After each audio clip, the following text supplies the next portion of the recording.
7 de setembro sem ameaças. Lula comanda a festa num clima de normalidade após 4 anos de extremismo. O enterro da Lava Jato, ministro Toffoli do STF, anula as provas da Odebrecht e diz que a operação foi uma armação. Mauro Cid propõe delação ao STF e a situação de Bolsonaro se complica. Reforma ministerial, Ana Moser é arrancada do Ministério do Esporte e o Centrão fica também com portos e aeroportos. E a tragédia das chuvas, morte e destruição no interior do Rio Grande do Sul. Eu sou o Rodrigo Viana e esse é o Tempero da Notícia, que está começando agora.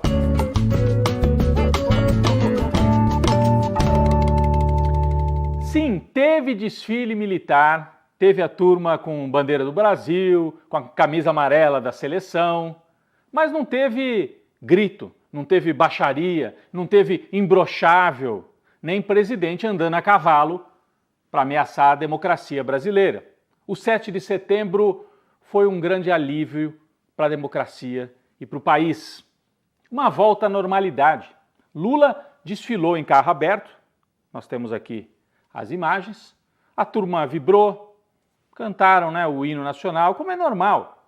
Teve um pouco menos de gente na rua do que nas atividades do Bolsonaro em 7 de setembro? Sim, porque as pessoas estão tocando a sua vida. Quem pôde fez um churrasquinho com a família, foi para a praia, foi passear no parque. E muita gente também foi para a rua para acompanhar os desfiles. E os militares tiveram que bater continência para o presidente. Vamos ver.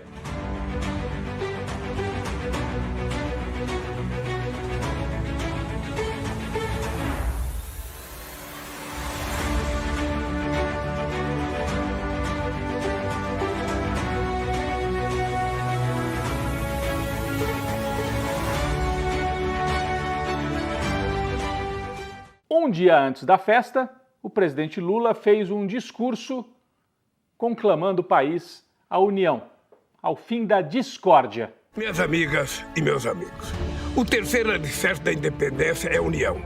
E união só se faz sem ódio. O entendimento voltou a ser a palavra de ordem. Investimos no diálogo com o Congresso Nacional, os governos estaduais, as prefeituras, o Poder Judiciário, os partidos políticos, os sindicatos e a sociedade organizada. Por isso, amanhã não será um dia nem de ódio, nem de medo, e sim de união. O dia de lembrarmos que o Brasil é um só, que sonhamos os mesmos sonhos, que podemos ter sotaques diferentes, torcer para times diferentes, seguir religiões diferentes, ter preferência por este ou por aquele candidato, mas que somos uma mesma grande nação, um único extraordinário povo. O 7 de setembro teve também o Grito dos Excluídos. É uma tradição, movimentos sociais, movimentos populares de norte a sul do Brasil. Belém do Pará, Curitiba, interior do Nordeste, São Paulo. Grito dos Excluídos que tinha o seguinte mote: você tem fome e sede de quê? Também a volta à normalidade com os movimentos sociais ocupando espaço e não os golpistas na rua no 7 de setembro. A gente só não pode falar em normalidade completa porque o país passou por dias muito tristes acompanhando as imagens que vêm lá do Rio Grande do Sul. Interior do Rio Grande do Sul, Vale do Rio Taquari. Dezenas de pessoas mortas, desabrigados, 2 ou 3 municípios que praticamente sumiram do mapa. É uma situação terrível, talvez a maior tragédia climática da história do Rio Grande do Sul. Alguns cientistas já associam isso que aconteceu no Rio Grande do Sul às mudanças climáticas. Nós temos esse ano o fenômeno do El Niño, isso não é novo, é o aquecimento das águas do oceano que acontece periodicamente, mas nos últimos anos, isso tem acontecido com mais intensidade, provocando ciclones extratropicais como esse, ocorrido lá no interior do Rio Grande do Sul, provocando tragédia, o governo do estado ainda tentando dar assistência às pessoas, mas uma situação terrível, muito difícil para recomeçar a vida. Nossa solidariedade ao povo do Rio Grande do Sul, mais de 30 mortos, e também em Santa Catarina, situação complicada. Também não dá para dizer que há normalidade completa num país em que a Ana Moser é arrancada da maneira como foi arrancada do Ministério do Esporte. Atleta comprometida, um histórico, né, ligado ao vôlei, ao esporte brasileiro, progressista, lutou contra o bolsonarismo, estava fazendo um bom trabalho no Ministério e o que aconteceu? Foi demitida, porque o Lula, nas negociações em Brasília, teve que ceder o Ministério do Esporte para o Centrão. Para quem que foi o Ministério do Esporte? Deputado André Fufuca, esse é o nome dele, é do Maranhão. Ele não só é de um partido de direita, como fez campanha para o Bolsonaro. Tem aqui um trechinho, fazendo campanha para o Jair Bolsonaro. A gente tem uma missão não apenas aqui, mas no Brasil inteiro, que é dar a maioria absoluta a Jair Messias Bolsonaro no dia 30 de outubro. Bom, Lula cedeu o esporte para o André Fufuca, que é um aliado do Arthur Lira.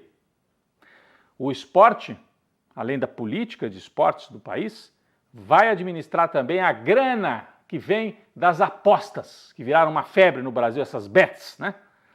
Aposta, e aí uma parte disso vai para impostos e quem administra esse fundo agora vai ser o Ministério do Esporte. Por isso que eles estão de olho nesse ministério. Uma situação esdrúxula, né? Entregar o ministério, tirar a Ana Moser e ir para esse André Fufuca. O Lula entregou também o Ministério de Portos e Aeroportos para o Centrão. O esporte ficou com o PP do Arthur Lira e Portos e Aeroportos ficou com Republicanos, que é o partido ligado à Igreja Universal.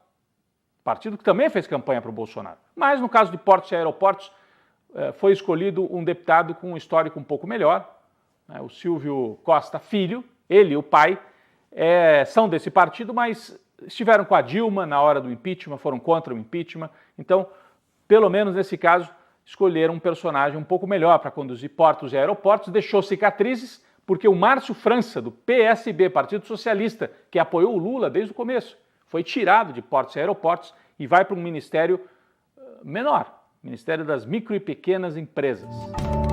Bom, tudo isso mostra o quê?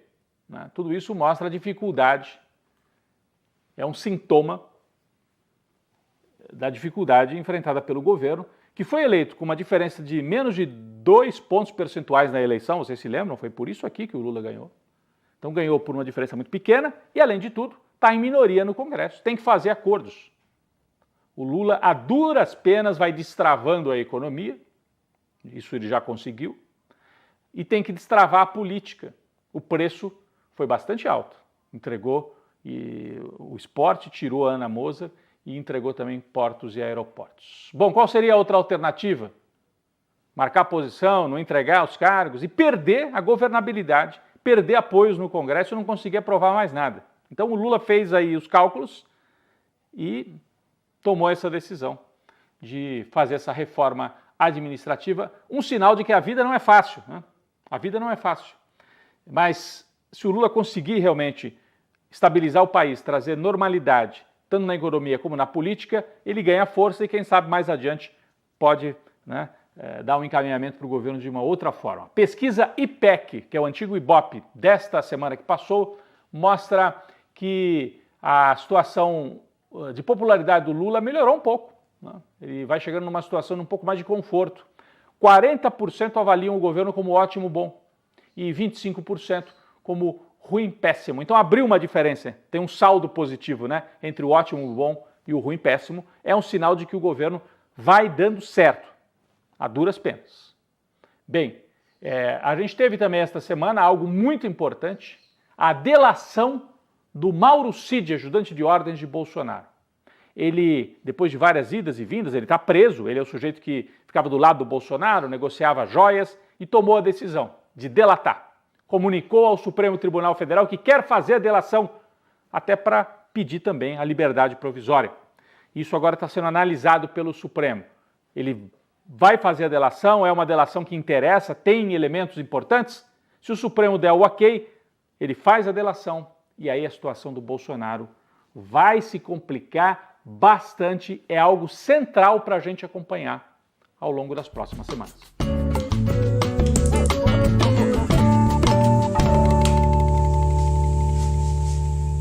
Na panela de pressão desta semana, mais do que nunca, estão Deltan Dallagnol e Sérgio Moro.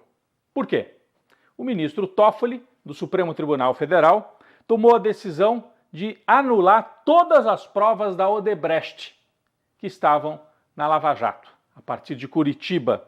Ele não só anulou as provas consideradas imprestáveis, como, na sua decisão, fez um arrazoado incomum, né? Não é muito comum, um comentário, né, na decisão dele, dizendo que a Operação Lava Jato tinha sido uma armação política e um escândalo, o maior escândalo judicial na história do Brasil. Com isso, deixou muito claro que houve um conluio entre os procuradores de Curitiba, chefiados pelo Deltan Dallagnol, e o então juiz suspeito Sérgio Moro. Bom, com isso, o ministro Flávio Dino da Justiça já deu a seguinte declaração, está até aqui no Twitter do Flávio Dino. Ele disse que assim que receber a decisão tomada pelo Supremo Tribunal Federal, ele vai encaminhar para que a polícia investigue os agentes públicos que participaram dessa armação. Se houve uma armação, eles têm que ser investigados. Bom, isso significa que o Deltan Dallagnol e o Sérgio Moro vão virar alvo de investigação. E é justo que isso aconteça. Isso já está avisado. O Deltan Dallagnol já perdeu o mandato de deputado, porque ele foi procurador, aí ganhou, lá no Paraná tem muito apoio, foi deputado, mas foi afastado por ilegalidades. E o Sérgio Moro, eleito senador também, lá no Paraná, pode ter o mesmo fim. Então, Deltan Dallagnol, já afastado, Sérgio Moro pode perder o mandato de senador e, para completar, em função desta decisão do Toffoli, eles devem passar a ser investigados pela Polícia Federal por causa da armação que fizeram ao longo da Lava Jato. Vale a pena a gente relembrar. Não foi por falta de aviso, né, Deltan e Moro.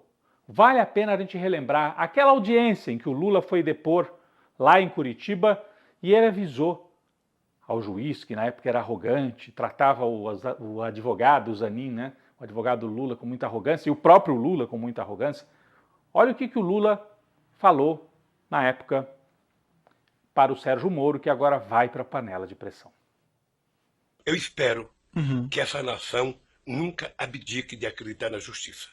Agora eu queria lhe avisar uma coisa.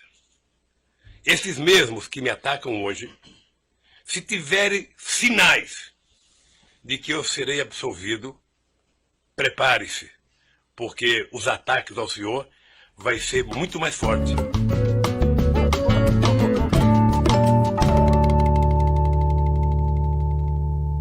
Um cafezinho especial esta semana para quem sempre denunciou e lutou contra a Lava Jato. O ministro Toffoli do STF demorou, né? Demorou 7 anos para perceber o que muitos de nós já dizíamos, desde 2016. A Lava Jato foi uma operação politizada, uma armação, como diz o Toffoli, ele escreveu com todas as letras. Foi uma armação para derrubar a Dilma e para impedir o Lula de ser candidato em 2018. Agora, o Toffoli é um personagem com um perfil estranho, para dizer o mínimo.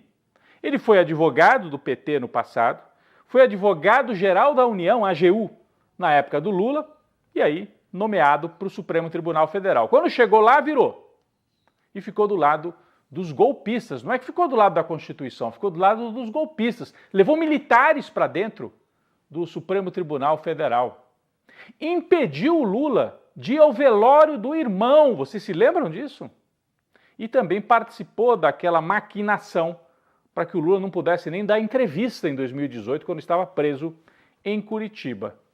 O Toffoli, portanto, agiu. Quando o vento estava a favor da Lava Jato, ele estava ali. Quando o vento virou, agora ele resolveu também denunciar, dizer que a Lava Jato é uma armação. Sempre foi. Sempre foi. É importante a gente ter consciência disso. Por isso, a Lava Jato não foi derrotada pelo Toffoli, ao contrário. O Toffoli só está fazendo isso agora de maneira até oportunista, no meu entendimento, porque muita gente na academia, no debate jurídico e principalmente nas ruas resistiu contra a Lava Jato. Aí o vento virou, o Lula ganhou a eleição E o Toffoli finalmente disse o que a gente sempre afirmava. A Lava Jato sempre foi uma armação, um cafezinho para quem soube resistir na hora mais difícil e agora está vendo o resultado.